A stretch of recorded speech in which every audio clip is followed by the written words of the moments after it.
TikTok, time to rock. Good evening, good morning, good afternoon to everyone who's watching from all over the world. I'm your friendly neighborhood philosopher, David Wood, and with me now is the actual author of the Quran, Robert Spencer. How you doing, Robert? I am doing fine, David. As you know, I'm not only the author of the Quran, but the author of the number one best-selling Quran in the world today. That The, that crit- is. Hmm? the What's that? Critical Quran, available now. Now, Robert, you've been asked before. Why did you include so much violent, hateful content in the Quran? Yeah, I should have just rewritten the Book of Peace, but this is the real Quran. It's what it says. There are many translations of the Quran that try to cover up what it says, but this one gives you the whole enchilada, what it says, and how mainstream Muslim scholars understand it. That is the mainstream understanding of the passages that the majority of Muslims in the world think of the Quran in this way. It is very weird though, because I get this book and it's by Robert Spencer, and then I start looking through it, and there are all these commands and calls for violently subjugating the world in the name of Allah, and I'm just like, gosh, maybe all these years of them saying you're a hate monger, maybe it's correct because it's your book, and then it's got all these calls for violent jihad against the entire world. Weird stuff. I don't know where they got. I don't know what got into me. Really, it was a moment of madness. Hey, you, My chest was split open, and my heart was taken out, washed clean. You know the deal. you know what you should do one year? Make a follow-up Quran, but have it say all the stuff that like Western politicians and journalists think it says, right? Good idea. Yeah. Only they'll probably say, "Yes, this is the real thing. Finally, you are telling us the truth." Yeah, the media-friendly Quran, the MFQ, Hug them wherever you find them. the media standard version. Uh, all right, well, Robert. Last week we did take a quick look at the update, Hmm. the Ramadan Bombathon over at thereligionofpeace.com, one of the two sites everyone should be following. Everyone who wants to follow what's going on in the world when it comes to jihad should be following Jihad Watch and thereligionofpeace.com. And every year, the Religion of Peace has the Ramadan Bombathon, where he keeps a running tally of terrorist attacks and violent attacks carried out in the name of Allah, and he compares it with the number of attacks carried out in the name of all other religions combined. And happy to say, we are in a down year compared to the peak years with like ISIS and so on. But look at what happens even in a year where things are pretty comparatively slow for jihad compared to previous years. But look at what we have here. This is day 26. So this is the tally as of day 26 of Ramadan. Ramadan Bombathon scorecard for day 26, 2022. We have a list of column with terrorist attacks, and then we have the number of kills, the number of victims who've been killed. We have terror in the name of Islam. 138 attacks in the name of Islam, 782 kills in the name of Islam, and in the name of all other religions combined, 0 attacks, 0 kills. And then, of course, you have by what right-wing extremists or anti-Muslim extremists, 0 and 0. And guys, this is pretty much the same result year after year, although, again, in previous years, there have been significantly more attacks carried out in the name of Islam. And then every once in a while, there will be an attack carried out, by some other group. But basically, this is very similar to the results that we get every single year. And the reason this is relevant is you got to actually see the numbers for an accurate comparison, because somehow they pull it off every single time there's an attack carried out in the name of Allah. If it happens to be one of the few that actually becomes popular news a popular news story. As soon as that happens and you say, hey, maybe we need to look into this ideology, the response immediately comes, what about Anders Breivik? What about that guy down in New Zealand who did the mosque attack? You see, they weren't Muslims, so anyone can be a terrorist. And so they always go to their small handful of examples that they can point to of other people who've committed terrorist attacks, and just ignore the constant, relentless, daily attacks carried out in the name of Allah. And somehow, because there have been other attacks by other people, somehow we're supposed to ignore what the vast majority of terrorist attacks are carried out for. We're just supposed to ignore that. But we're not going to ignore that. We're going to look into it. And with that said, Robert, slow Ramadan compared to other Ramadans, but has there been anything worthy of note in the past week? Yeah, well, one thing I noticed right away when you posted the Ramadan Bombathon is that last week, if I recall correctly, there were 402 people killed. And this week it's up to 782, which means that almost half of the people who have been killed during Ramadan were killed during the past week, which perhaps not coincidentally was also the week of the Night of Power, the night that commemorates when Muhammad was first given the first revelation of the Quran. If Ramadan is indeed the month of jihad, as many Muslim authorities have said, then it would make sense that you would want more jihad activity at the time when the Ramadan fast is most intense. Anyway, yeah. It is just so weird, right? That, we keep hearing, this is the holiest month of Islam, the holiest month, the holiest month. And the holiest month in your religion is the month that is the bloodiest and the one where people eat the most food. And call it fasting. a month long festival of gorging themselves every night and every morning and calling it fasting. and then you get a bloodbath and call it the religion of peace. It's like we live in opposite world every Ramadan. All right.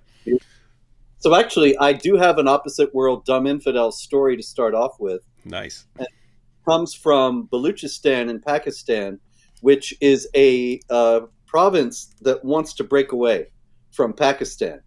And actually, since I posted this, a lot of people on Twitter have been angry with me, saying this is not jihad. This is the Baluchistan Liberation Army. And it's a separatist movement longing for independence for Baluchistan. That's all it is. You are an Islamophobic bigot, et cetera, et cetera. But let's look at the actual facts of the case. The story is about a suicide bombing. The suicide bombing was done on the University of Karachi campus in Pakistan, killing 3 Chinese nationals and their driver. And the bomber was I believe, I'm sorry, I said that she was wearing a burqa. And so in the immediate understanding of what happened here, it does look like, well, this is some sort of strike for the independence of Baluchistan. They're hitting the Chinese because the Chinese are working with the Pakistani government. And so it really does have nothing to do with jihad. But when you have a woman doing this, wearing a burqa, and particularly the fact that it's a suicide bombing, and this is, after all, a Muslim doing this. Or a Mormon. You don't know because she was in a burqa. Well, yes, of course. Right. But of course, everybody in Pakistan, everybody in Baluchistan, with the exception of a small minority of people, they're Muslims.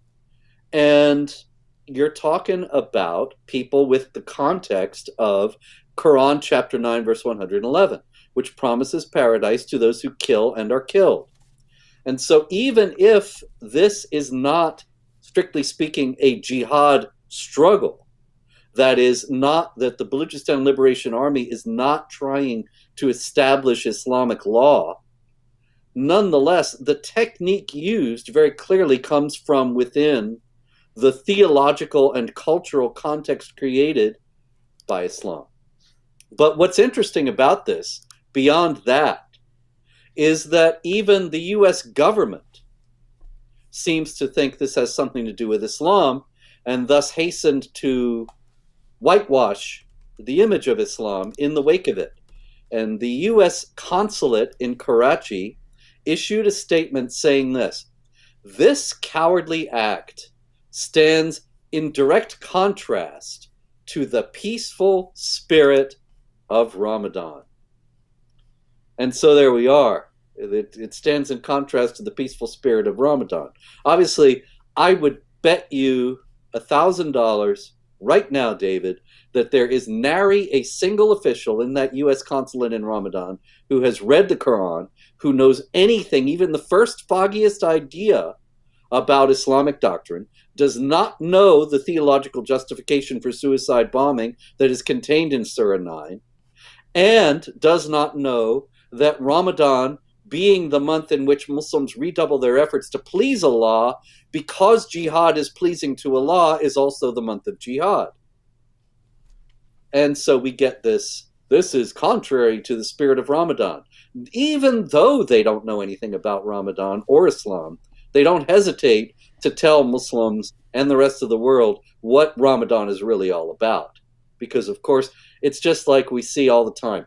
Every last Western politician, Western non-Muslim politician, knows all about, it's perfectly obvious to them that Islam is a religion of peace that has nothing whatsoever to do with terrorism. Of course, none of them have read the Quran or know anything about Islam, but they're just absolutely certain that that's what it's all about. And this is another example of that kind of bland ignorance, that they don't even know how ignorant they are. And I just looked up the population. It's 99.28% Muslim. There you go. There, and but in their defense, can we say we can't blame them for wanting to break away from Pakistan? I mean, oh no, I'm all for that. Absolutely. Oh, I'm just saying. I can't imagine anyone who, given the opportunity, would not want to break away from Pakistan. Right? It's like, absolutely. The question of Baluchistani independence is entirely separate from the issues created by this story.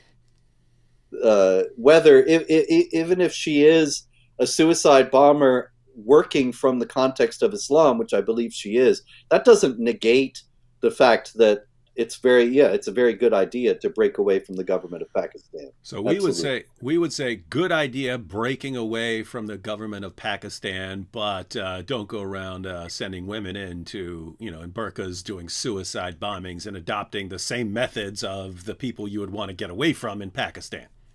There you go. That's it, David. Mm-hmm. David, that is the smartest comment of the week, right there.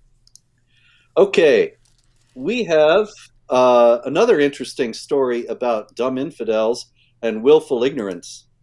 The Pulse nightclub Jihad massacre, you may recall, from June 2016, when a jihadi named Omar Mateen went into the Pulse nightclub, a gay nightclub in Orlando, Florida, and he murdered 49 people.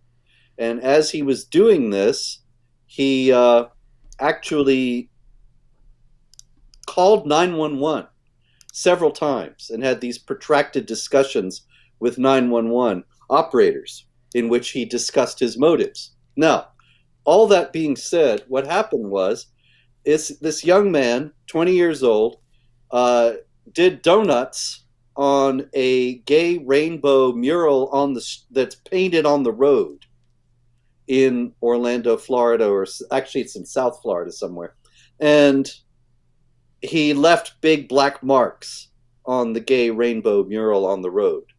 Now, it seems to me, okay, I'm sure this was willfully malicious and so on, but it's striking that, it's a thing painted on the road. People are going to drive on the road.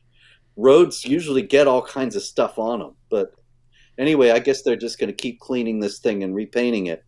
But he was sentenced to writing about the Pulse nightclub shooting and why people might be so driven with hatred for gay people that they would do this. But the thing about it is, what nobody involved in this story seems to realize is that Omar Mateen, the Pulse nightclub shooter, never once mentioned gays in any of his extended conversations with the 911 operator.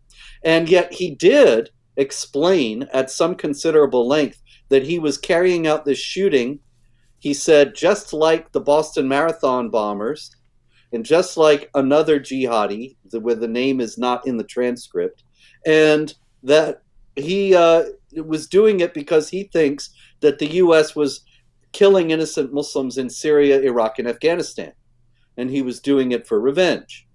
So actually, if this young man who was leaving the skid marks on the mural actually does his assignment properly, then he's going to end up writing something that doesn't have anything to do with gays at all and has everything to do with Islam.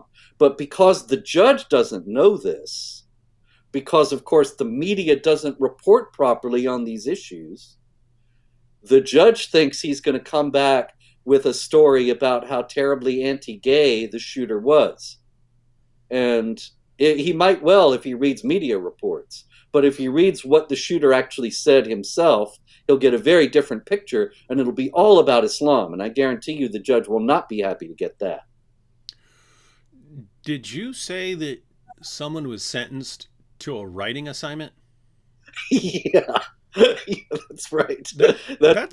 That's like what would happen to me in like fifth grade when I get in trouble and the teacher would say, "Okay, you have to write on why you were so bad and why you broke this thing and why you stole that and so on. You have to write something on this." Wow. Although I have to say, when because I had no idea where you were going with this when you mentioned the Pulse nightclub massacre, but when you were saying that, here we are, 6 years later, something was going on. People have been so stupid about jihad over the years. I actually thought you were going to say that, and to show their tolerance, they're turning it into a mosque, or they're turning it into an interfaith gathering for coffee place, and something like that, because it's always something like that. It is absolutely. I mean, you of course remember, you had the World Trade Center, the World Trade Center thing, and then of course, what do we need there? We need a giant mega mosque right there to show how wonderful and tolerant everyone is. It was going to be 16 stories, which in New York, certainly it wouldn't have been a huge thing, but clearly, nobody involved in that. That was another instance of this same dumb infidel phenomenon. Nobody involved in that, except me. I mean, I wasn't involved in putting the mosque there, but I was involved in the protests. Nobody was pointing out that there is nary a single example of what they were saying they were going to do anywhere in the world or anywhere in history.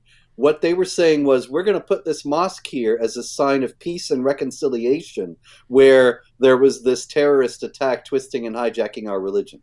So I was writing at the time, where is there a mosque of reconciliation and peace anywhere in the world built on the site of an earlier jihad attack in order to show that the peaceful Muslims are all really with the victims? There is no such thing. But where are there triumphal mosques built on the site of jihad victories in order to mark the victory and to crow over the triumph over Judaism or Christianity or Hinduism? There are thousands of those.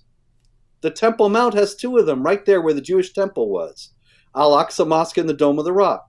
The Hagia Sophia was the grandest church in the Christian world for 1,000 years, and now it's a mosque. And it was converted to a mosque when Constantinople was conquered in 1453. It was a museum through the 20th century until last year. But it was converted to a mosque to show the victory of Islam over Christianity. And in the history of jihad, I show again and again and again that in the conquest of India, Muslims would destroy Hindu temples and build a mosque right there on the site, or carry the bricks and mortar or whatever the building was made of over somewhere else and build a mosque out of the rubble of the Hindu temple. and they would break the Hindu idols and strew the parts, the shards in front of the mosque entrance, so that all the Muslims walking into the mosque would walk over the Hindu gods. And that's And what the Ground Zero Mosque was all about. and I have to say this goes back to the earliest stages of Islam, because I mean the Kaaba was a center of pagan worship. It was surrounded by 360 pagan idols.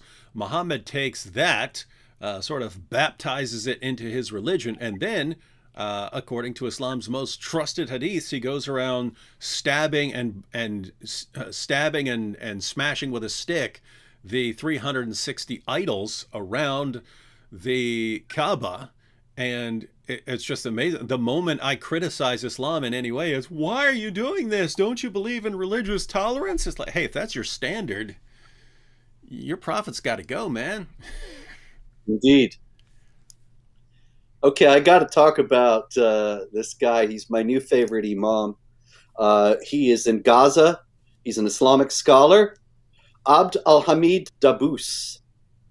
Did you hear about Abd al-Hamid Dabbous, David? Nope, but I have to say, anyone in that area of the world who's got the bus in his name, makes me worried about some bombings. Indeed. Okay, Abd al-Hamid Dabbous. This guy, here he is. He's honest. This is an honest Islamic scholar. This is what he said. You're going to love this, David. Through jihad, Allah conquers lands as well as hearts and minds. And I think, yeah, what jihad does. Wait, could you repeat that again? That was awesome.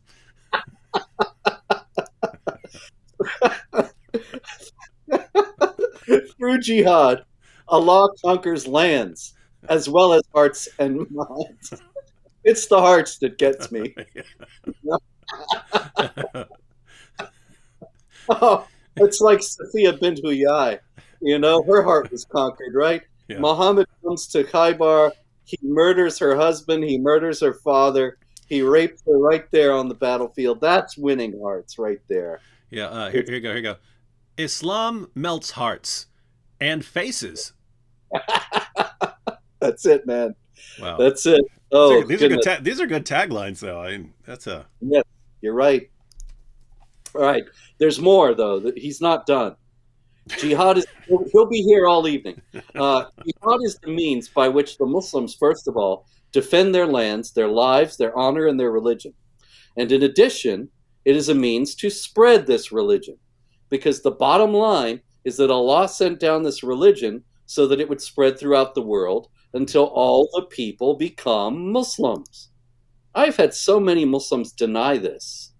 And, guys have debated, guys on Twitter, people who review the books, and they deny this outright. And I think, in the first place, it mystifies me that they could be so dishonest. But also, here is, at last, an honest Islamic scholar.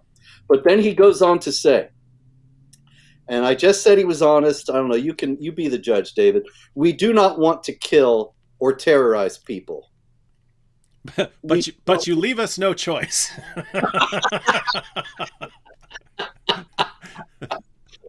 we do not want to kill or terrorize people. I was thinking, well, Allah says kill them wherever you find them. So I guess what he is actually, he's one of the guys in that Surah 9 is talking about. No, it's Surah 2, isn't it? Fighting is prescribed for you, even if you dislike it. Mm-hmm. And so he doesn't like it. He doesn't want to do it, but he's got to. Nor do we want to plunder people's lands or rights, but we want people to convert to Islam. This is Allah's will, not ours. When groups of Muslims set out on jihad for the sake of Allah, they first call people to join Islam. If they accept this, this is what Allah wants and what the Muslims want. Then those people become Muslims with the same duties and rights as ours. If not, they must pay the jizya poll tax in humiliation, or we will fight them until we attain either martyrdom or victory with the help of Allah. Okay, you ready for this? You still with me, David? is that we got the best part here last. Jihad is the pinnacle of Islam. It is what makes Islam glamorous, strong, and lovable. It sure is. Lovable. This guy sounds like I don't know if he's accidentally being funny or if he's like deliberately trying to be funny with this stuff. He looks very earnest. You can see the video at Jihad Watch or at Memory, the source, Middle East Media Research Institute, and he seems to be completely in earnest. I don't know. You know what really makes the world love Islam? Beheading apostates. That's what really you see a head getting. What's amazing is there are people who like they believe this. Like there was this element within ISIS that just found something aesthetically pleasing about slaughterings and slitting throats Oh and yeah. taking sex slaves and stuff like this because they're making all these pictures and calling them lions and so on, showing them on the mountains and so on, and releasing all these videos of all them, and then somehow lots of the people who went and joined were pointing to that as the reason they joined. I just started watching the footage of these guys, slitting people's throats and chopping people's heads off, and I said, "Gosh, this is where I need to be." Mm-hmm. Because Allah commands it, and these are the people doing it. It's exciting. It's glamorous, as Dabu said. The Kardashians got nothing on jihadis. Okay, I've got plenty of honest jihadis. I've got some more here. Hang on. We do love some honest jihadis.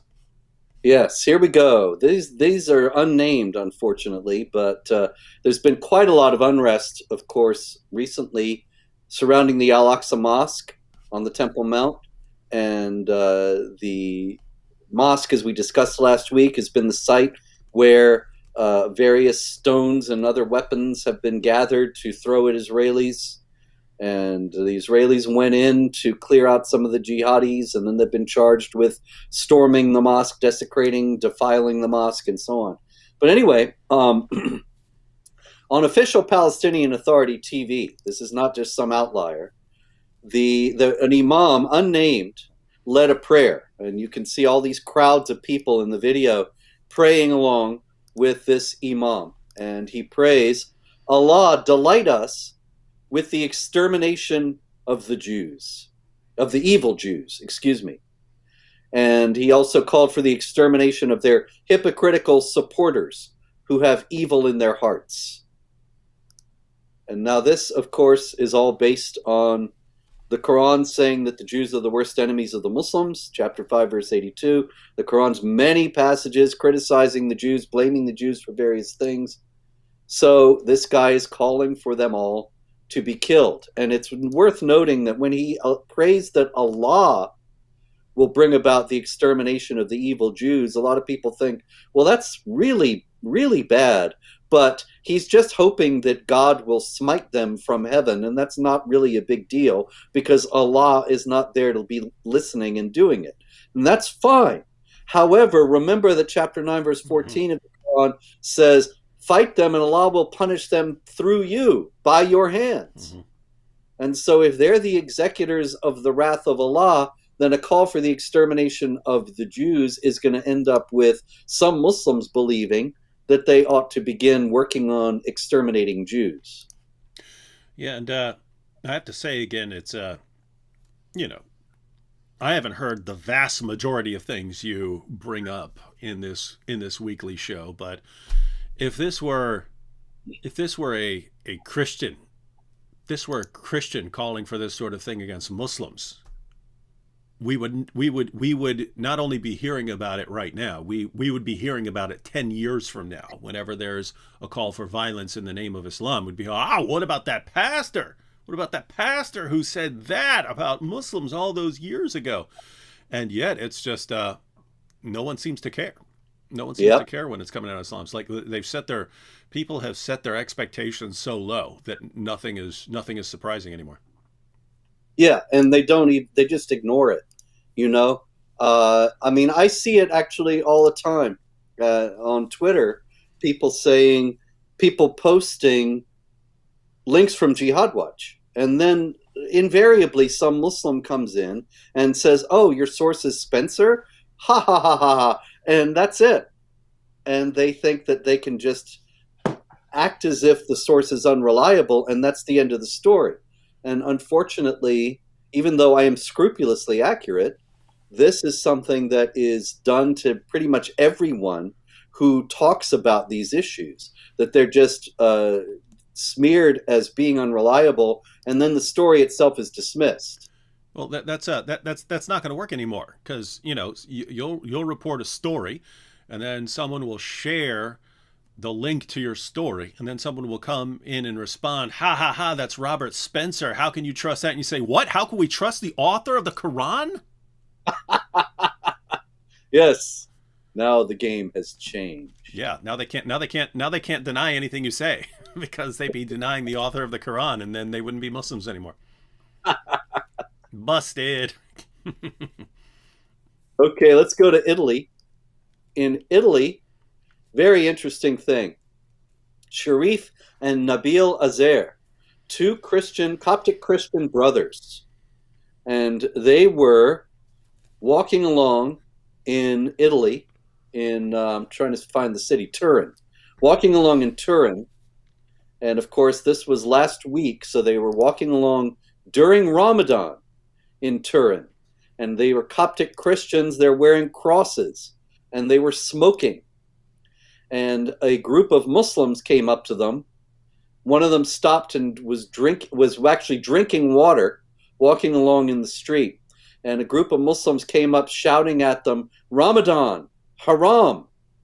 And apparently, because these are Egyptian guys, they assumed that they were Muslim, and reminded them that it was forbidden to drink water during the day and to smoke also during the day in Ramadan. And actually, Sharif, one of these brothers, he says, if tomorrow I went out to eat a sandwich in that same area, I would not go out alive, because when they saw that they had crosses, they didn't back down. They just grew more belligerent and ended up beating these two Christian brothers. And one of them recounted, they want to apply Sharia law to us because they consider us inferior and want to dominate us. Now, I thought that was extraordinary, because I have heard so many Islamic apologists in the West say Sharia is a Muslim thing. It applies only to Muslims. And non-Muslims just don't need to even think about it, because it has nothing to do with them. Years ago, long before any of you watching this were born, there was a campaign for anti-Sharia laws in the United States, in various states. And the Council on American Islamic Relations fought fiercely against these laws, but they did it in two contradictory ways. They said, nobody's trying to bring Sharia to the United States, and those who are trying to bring Sharia to the United States just want to have it for themselves. Mm-hmm. And they're not going to bother any non-Muslims. But this incident in Italy shows that there are all too many Muslims, unfortunately, who believe Sharia has everything to do with non-Muslims, and that the non-Muslims have to obey the Ramadan fast. Otherwise, they will offend Muslims and hurt their religious sensibilities and make it more difficult for them to keep the fast, and that is simply not allowed. Although I have to say, if as you were breaking down the story, I was thinking of a funny response when they said Ramadan haram. I would have gone like, "Oh, Ramadan is haram? Oh, okay, no Ramadan, haram." That would have been fun. Yeah. By the way, you see the comment? Tim Chapman said, "We need to pass a Spencer phobia bill." That's it, right? You get that? We can start saying it now, because you're the author of the Quran, that any criticism against you is racist and bigoted against your book. That's right. A book that is revered by over 1 billion people. Mm-hmm. All right. Plenty more jihad, and time's a wasting. Interesting story. Let's see. I clicked off it, unfortunately. Oh, interesting story out of Nigeria. A group of Muslims walked into a house of prostitution, but they were not there for the clientele. They were, or for the employees. They were there because they wanted to ask everybody who was in there to recite a passage of the Quran. And those who could not, 10 of them were killed on the spot. This is reminiscent of many, many other stories. Not many people know this, but this actually happened in the United States, in St. Cloud Mall in Minnesota in 2016.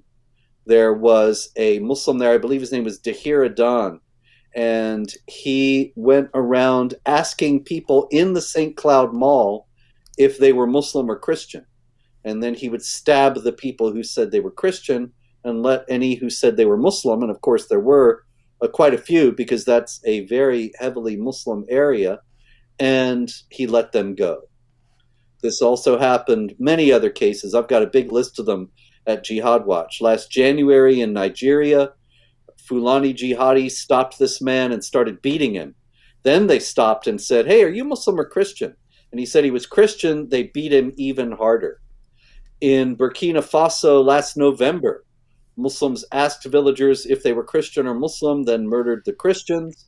In the Philippines in February 2019, Muslims murdered a man for failing to recite Quran verses while releasing 6 others who could recite them. In Mali, Muslims screaming Allahu Akbar took hostages and then freed those who could recite the Quran. In September 2013, at the Westgate Mall in Nairobi, Kenya, Muslims murdered people who couldn't answer questions about Islam. Many, many other examples of this. And obviously this is because Muhammad said in the Quran, actually the Quran says, Muhammad is the apostle of Allah. Those who follow him are ruthless to unbelievers, merciful to one another.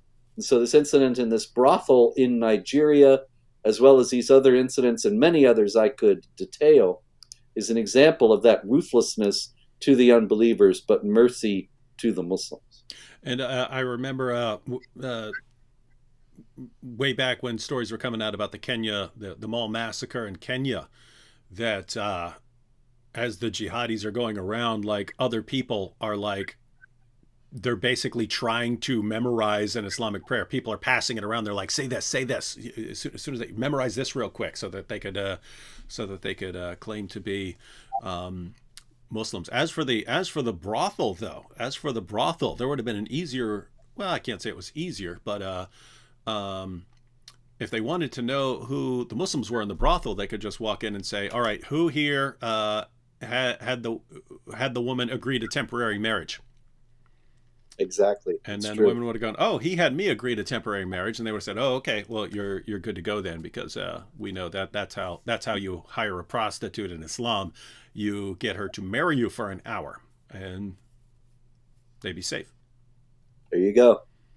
Similar story out of India, and that was a video that circulated of a woman in Delhi, and she says that she's complaining about how the Hindus in her area are acting, and she says that by Allah's will, there will be a calamity which will strike only the Hindus and not the Muslims. And the fact that she would wish for such a thing, that a calamity would strike only Hindus and not Muslims, is once again an example of the same tendency. Muhammad is the apostle of Allah. Those who follow him are ruthless to unbelievers, merciful to one another. Shall we go over to Malaysia? The Kuala Lumpur Sharia High Court sentenced an MP, a Malaysian MP, Maria Chin Abdullah, to 1 week in jail. And the reason why she was sentenced to 1 week in jail was because she said that Islamic law, Sharia, discriminates against women. And so to show her, apparently, that Islamic law does not discriminate against women. They gave her a week in jail to think it all over. What they would have given perhaps to a man, maybe they would give him a week in jail too, so that was the point. Or maybe they would have given a man a lighter sentence. We don't know. But in any case, a week in jail for saying that Sharia discriminates against women. Now, Sharia quite obviously discriminates against women. Mm-hmm. Chapter 2, verse 282 says a woman's testimony is worth half of a man. Chapter 4:11, this is the Quran, of course, says a woman is to inherit less than her brothers. 434, of course, has beating the wife. On and on. There's no beating the husband. And on and on and on. But if you point it out, then you're the problem. Mm-hmm. And that's kind of like you and me, David, that we are reviled as Islamophobes and racists and bigots and so on for pointing out what Islam teaches and what the Quran really says. And the problem is not ever with what Islam teaches or what the Quran really says. It's with us for daring to note it. Two quick comments here. Catherine Gill, these are both on the issue of muta. Some people are not familiar with this. So Catherine Gill, I think she's talking about muta here. She says, what if they don't agree to a divorce? So you're going to marry the girl for an hour, and what if they don't agree to a divorce? Catherine, the agreement is made ahead of time. So it's, hey, we are only married for the next hour, or 3 hours, or 3 days. It's whatever you agree to in the contract. And I've mentioned here before that I was contacted years ago by a former prostitute in Australia, and she said in her area, but by far her dominant clientele were Muslims, and she said that they always made her recite something in Arabic before having sex with her, and she didn't know what muta was and so on, but she found out she was actually agreeing to be married for the duration of them using her body for pleasure, and then they would pay in return. And keep in mind, this goes right back to the Muslim sources. Where Muhammad's followers would give they would say a garment, so a piece of clothing, or a handful of flour or something like that, in exchange for having sex with a woman and being married to her temporarily. Along those same lines, also Michael Datovic said, "Isn't muta marriage a Shia thing?" Michael, it's in the Sunni sources, so it's in Sahih al-Bukhari, it's in Sahih Muslim. Many Sunnis are convinced that Muhammad eventually forbade the practice. Everyone agrees that Muhammad allowed it at one time, that it was allowed for a while. Many Sunnis are convinced that Muhammad eventually forbade the practice. However, the same sources, the same Sahih sources that say that Muhammad eventually forbade the practice, those same sources will also have conflicting narrations where it was one of the later caliphs who forbade the practice. And so if it was actually a later caliph, the question is, can he override something that Allah and Muhammad allowed? And what you'll find is there are plenty of Sunni Muslims who, as long as they want to practice muta, will cling to those passages and say, it wasn't Muhammad, it was a later Muslim, and then they lied about Muhammad. You got something for us, Robert? The Critical Quran right here, David, the best-selling Quran in the world. And number one. It goes into muta marriage in chapter 4, verse 24. Because, as I point out, the Shiites claim that chapter 4, verse 24, Surah 424 of the Quran, the chapter Women, says that it's allowed. That is, temporary marriage is stipulated in the Quran, according to the Shiite understanding of 424, because it says, and those whom you enjoy, give them their shares as a duty, and there is no sin for you in what you do by mutual agreement after the duty. Indeed, Allah is ever knower wise. The Shiites say that is the permission for temporary marriage. And then I go on to explain the Sahih hadiths that you just mentioned, and quote one from Sahih Muslim, where Muhammad is depicted as saying, "O people, I had permitted you to contract temporary marriage with women, but Allah has forbidden it now until the day of resurrection." However, the Shiites do still insist that it was, as you noted, the Caliph Umar whom they don't recognize as an authority at all, who abolished temporary marriage. And Jafar as-Sadiq, the sixth imam of the Shiites, that is the sixth of the 12 imams who were the great leaders of Shiite Islam, or the 11 imams, because they're waiting for that 12th guy to come back. He didn't do much while he was here. He was taken away or disappeared or occulted when he was 5 years old. But in any case, the Shiite hadiths say that Allah has made it lawful. Jafar as-Sadiq says, Allah has made it lawful in his book by the tongue of his holy prophet, meaning in 424. And so there's a Shiite hadith in which a Sunni is pointing to Umar outlawing the practice, and Jafar says, so you can stand by the words of your friend, but I stand by the words of the messenger of Allah. And also I've got an alternative Shiite manuscript that actually says that the Shiite temporary marriage passage has been suppressed and used to be much more extensive in the Quran itself, which is yet another example of how Muslims themselves testify to the Quran being edited, fragmentary, and incomplete. Indeed. Okay, we've got a lot of standard jihad this week, of course. In Germany, there was a man who issued a bomb threat stopping train service for hours in a busy area of Berlin, I believe it was. Offenburg. And the press and the police said, oh, we think right-wing radicals are stopping the train service. But, of course, it turned out to be, what a surprise, an Islamic jihadi.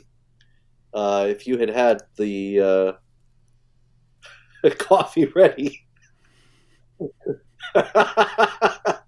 you could give us another surprise take. But in any case, all right, we have more, of course. We have Abu Bakr Deghayes in Britain, who went to a mosque, the Brighton Mosque and Muslim Community Center, on November 1st, 2020. And he started talking about jihad and making a stabbing gesture as he talked about jihad. And as it happens, his two sons, Abdullah and Jafar, were killed fighting jihad in Syria. And he called explicitly for jihad by the sword and was sentenced this week to 4 years in prison for encouraging terrorism. And so here again we have a Muslim who's being honest about the meaning of jihad, and he's preaching, calling for jihad in a mosque. He has now been jailed for 4 years for doing it. And the big fallacy that the British authorities are operating according to in doing this is that they seem to think that when he gets out in 2 or 3 years, because there's no way he's going to serve the whole sentence, he's going to be reformed? The prisons in Britain are hotbeds of jihadist recruitment.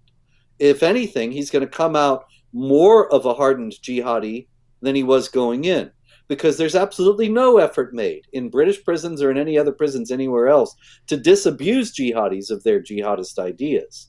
And any that are based on the de-radicalization false assumptions that jihad has nothing really to do with Islam, or it's that to say it's violent is a misunderstanding of Islam, and so we'll teach the true peaceful Islam. And so he gets this small sentence. He'll be out within a couple of years, and probably we will hear from him again. And it's sort of a parallel to the prison system in general. There's kind of a problem that needs to be figured out. It's like if some young guy, 18 years old or something like that, commits a crime, steals something or something like that, and you lock him up, and the idea is, hey, we're gonna lock him in this building with a bunch of other criminals and leave him there for 2 years or something like that, and think that he's going to come out a better person when you know the environment that you're in for 2 years is a place where police are the enemies and everyone around you, every person you're around is a criminal. And then you know it gets that problem gets multiplied if you're talking about jihad because I mean I've never mentioned this before, but before but when I was locked up before I became a Christian, there were guys who would come up to me and say they would start by saying, "You seem really smart," and they would say, "If you plan it, we'll do it." Right. So they were asking me to be the mastermind behind their crimes. Like I plan the robbery, use my big brains to plan the robbery, and they'll go out and do it. Well, guess what? You've got similar things with jihad. It's you're getting a bunch of guys locked up and a bunch of guys who are eager to wage jihad, but they're thinking, "Man, I'm kind of stupid because I did this and immediately got locked up." And the smartest one will eventually rise to the surface, and guess what? You're forming future terrorist cells there, right? You're these guys become your buddies, and they're all criminals who are obsessed with jihad, and now you're putting them together and then releasing them back into society. It's brilliant stuff. So, David, what did you tell them about being a criminal mastermind? Well, at that point, I was thinking, cool. Right? this is,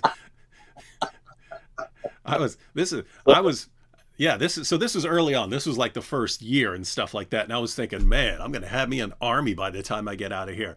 But I was thinking, hey, we'll do it instead of just running in there and robbing the pawn shop or something like that. We'll plan it. I'll plan a distraction on the other side of town where there's a big fire and all the police go to that side of the town, and now you guys go in, blah blah blah. And I'll be down the road with my binoculars and watch for the cops and stuff like that. And I'll tell you when they're coming, so I can tell you which way to go and stuff like that. But fortunately, I got out of that stuff. I'd have watched the movie. Yeah. Okay. Anyway, also in the UK, this is another dumb infidel story. Dr. Omar Abdul Kafi gave a lecture at the Finsbury Park Mosque, the notorious Finsbury Park Mosque.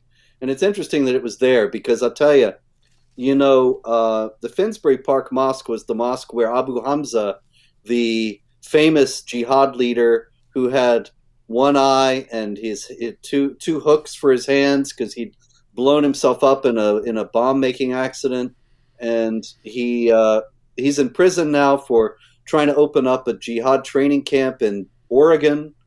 He was preaching jihad pretty much openly at the Finsbury Park Mosque in Britain.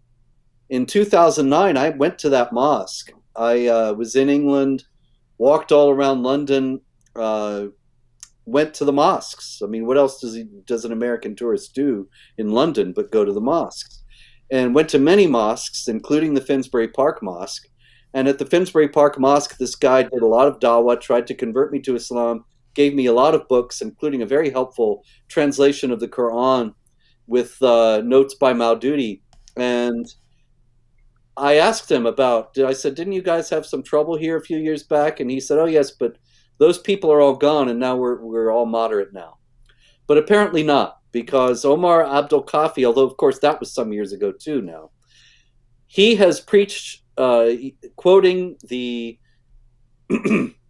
famous genocidal hadith, excuse me, the famous genocidal hadith saying that the end times will not come until Muslims kill Jews, and the Jews will hide behind trees, and the trees will call out, "Oh, Muslim, there's a Jew hiding behind me, come and kill him."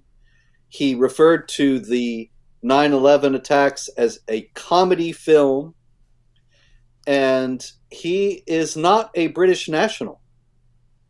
He is, I believe, from Pakistan. No, he's Egyptian born, excuse me.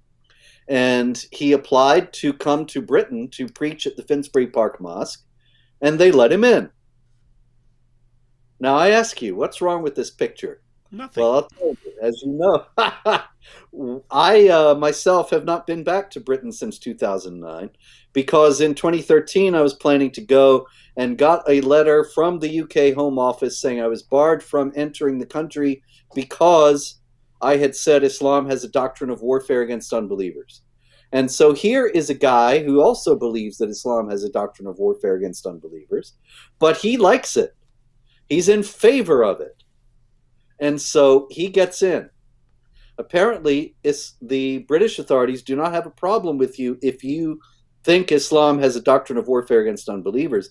They only have a problem with you if you're against it. And so Abdul Kafi is actually one of many jihadis, and I have a long list there on the post at Jihad Watch, who have been let into Britain. And they don't seem to have any problem with that. Of course, they don't want to appear Islamophobic. Now, by the way, wasn't there a time limit on your ban?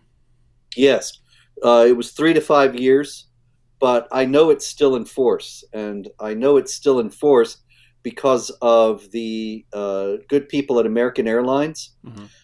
I do try to avoid American Airlines whenever I can because of this, but sometimes it's just not avoidable because American Airlines, for example, might have a nonstop 3 hour flight somewhere I need to go, whereas every other airline there's a connection somewhere and it becomes some 8 hour endeavor. And especially with the mask business, I really just wasn't up to that. So I would bite the bullet and fly American.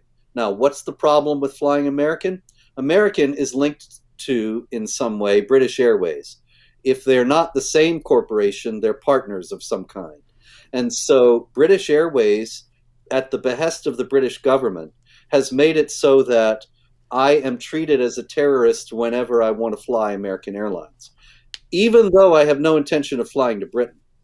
Every time I fly American Airlines, I have to wait for an hour at the counter to check in. I can't check in online, and I have to stand there while they are talking furtively on the phone and looking at me and talking on the phone and waiting, and then they come and ask me some questions. Where am I going? What am I going to do there? Blah, blah, blah.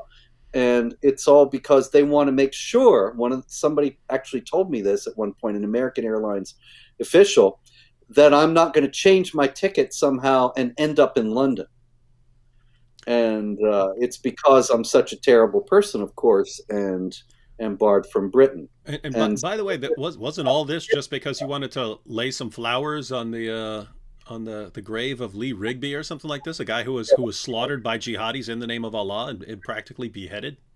Yeah, I had no plans to speak. It was going to be laying the flowers, visiting some friends and associates in Britain. That would be it. So just to be clear, you wanted to go to honor a victim of jihad, someone who'd been slaughtered in the name of Allah, and they actually people were filming them afterwards as they explained exactly why they killed this guy, and so and the bloody and so you have to be banned from an entire country for that. But if you sit around saying that you approve of the killing of Lee Rigby and you agree with the ideology that led to it, Britain will basically roll out the red carpet for you. Yep. You can go on a lecture tour, get all the mosques. Priorities. As the author of the Quran, I'd be happy to speak at all the mosques in Britain if the ban is lifted. So perhaps the Finsbury Park Mosque or one of the others could start a campaign to allow me into the country so that they can get the author of the Quran into the mosque. Yeah, and I'd love to see them I'd love to see them ban the author of the Quran. Go ahead and try that one. There will be riots in the streets. Just announce to the mosques that the author of the Quran has been banned from the country. Yeah, that would be huge. Oh my goodness, the unrest would be endless. Mm-hmm. Oh, well, there's plenty more, David, but I see we have run out the clock. Jihad never ends. Indeed. Never ends. Just keeps coming forever. There was it's not really a joke. You can't say it's a joke, but because people were killed, but there was a Muslim walked into a bar in Nigeria and 20 people were killed. Not a good punchline. Nope. Yeah, that could be some sort of skit where a comedian is telling stories, but it's just not a joke. Indeed. Yep.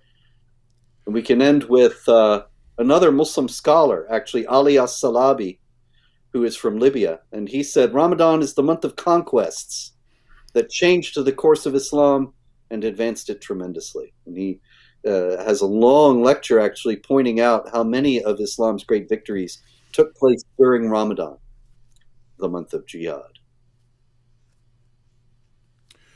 We'll close out by answering one quick question here. So, hey David, what are you going to do if Allah was real and you stand before him? Well, I would ask him why he sent the stupidest, most perverted person in history as the greatest moral example for mankind. Why did you send, if you really wanted me to believe, why did you send a guy who had sex with a prepubescent little girl and who took the wife of his own adopted son after causing the divorce by lusting after her? Why did you send a guy who gets caught having sex with his slave girl, then makes an oath to stop having sex with his slave girl, then gets a supposed revelation saying that he can break the oath to his wives? Why'd you send a guy like that? A guy who affirms the inspiration, preservation, and authority of the earlier scriptures, even though he contradicts them. And why do his followers have to be people who constantly deny everything that he said whenever we point out these issues? And so I basically get into a discussion like that and say, why did you have the least reliable person in history as your primary representative and only representative? Because keep in mind, Muslims will say they believe in all these other prophets, but they only believe what one person says about all the other prophets. So they really actually believe in just one guy. And then when all the other prophets contradict what he says, they say, that was corrupted. They never said that. Why? Because our one guy said it. So the one guy who is the only foundation of this entire religion is a guy who is the least reliable person in history. You could pick any random person walking down the street, and I would think that person is infinitely more reliable than Muhammad. When you put together the collection of features that Muhammad had, any criterion you can think of for spotting a false prophet, Muhammad did it and then some. And so there is no more obvious false prophet in history. And so I probably, hey, why is the one guy you sent the most obvious false prophet in history? Why? Hey, why David, is it? I answer that as well. Mm-hmm. Yeah, go. If I answer that as well, real Sure, briefly. sure. If I showed up before Allah, I would quote chapter 32, verse 13 of the Quran. And if we had so willed, we could have given every soul its guidance. But the word from me concerning evildoers took effect, that I will fill Gehenna, hell, with the jinn and mankind together. So you're saying, Allah, that you could have guided everyone to the truth, but you just didn't want to. You wanted to torture people instead. And you expect me to respect you? You expect me to love you? You expect me to think that you're just? That's abominable. That's monstrous. And so I have opposed you all of my adult life, and I am proud of having done so. We're proud of that. All right. Hope that answers your question. And, well, ladies and gentlemen, that is This Week in Jihad. Fortunately, Ramadan is ending, so maybe the jihad attacks will let up a little bit, and then we won't have people being persecuted for not taking part in Ramadan. But we'll see what happens. So until next week, be sure to get a copy. Be sure to get your copy of the Critical Quran if you haven't already. Link is in the description box.